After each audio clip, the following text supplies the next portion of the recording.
হযরত সালমান ফারসি রাদিয়াল্লাহু আনহু একজন জাহিদ সাহাবী ছিলেন। দুনিয়া বিরাগী একজন আল্লাহওয়ালা নবীর আশিক সাহাবী ছিলেন। সবকিছু রাহে লিল্লাহ দান করে দিয়ে সালমান ফারসি চলে গেলেন। সালমান ফারসি রাদিয়াল্লাহু আনহু যেই মাটির মধ্যে ঘুমায়, ওই মাটির পাশে অর্থাৎ ওনার রওজা মুবারকের পাশে দুইজন সাহাবীর মাজার আছে। একজন সাহাবীর নাম হুযায়ফা আর একজন সাহাবীর নাম হযরত আব্দুল্লাহ আনসারী রাদিয়াল্লাহু তাআলা আনহু। হযরত হুযায়ফা রাদিয়াল্লাহু আনহুর মাজার কিন্তু সালমান ফারসির মাজারের পাশে ছিল না। হুযায়ফার মাজার ছিল দজলা নদীর পারে।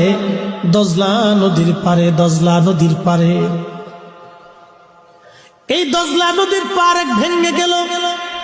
দজলার পানিগুলি কবরের মধ্যে প্রবেশ করে। হুযায়ফা রাদিয়াল্লাহু আনহুর পানি এসে ওনার শরীর ভরে গেল।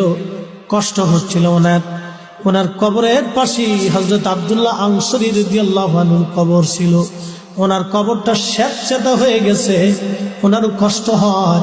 ওই জমানায় 1933 সালে বাদশা ছিলেন বাদশা ফয়সাল এবং প্রধানমন্ত্রী ছিলেন নুরিয়া আল মালিকি।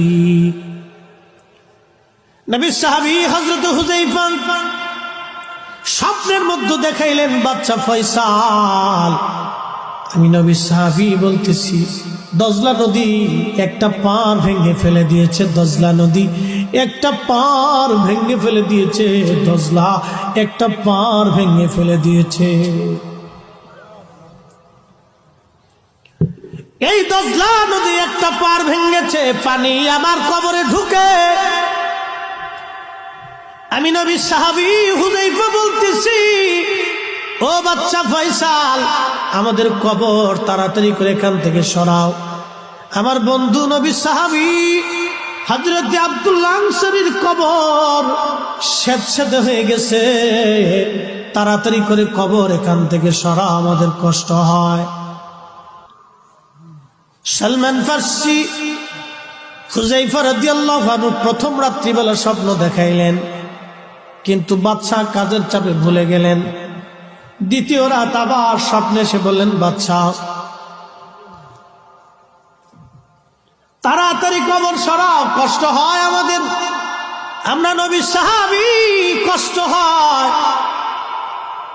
দ্বিতীয় দিন বাদশা ভুলে গেলেন। তৃতীয় রাত্রিবেলা আবার আসছে, ও বাদশা ফয়সাল, আমি সাহাবী হুযায়ফা বলতেছি, আমার ভাই আব্দুল্লাহ আনসারী সহ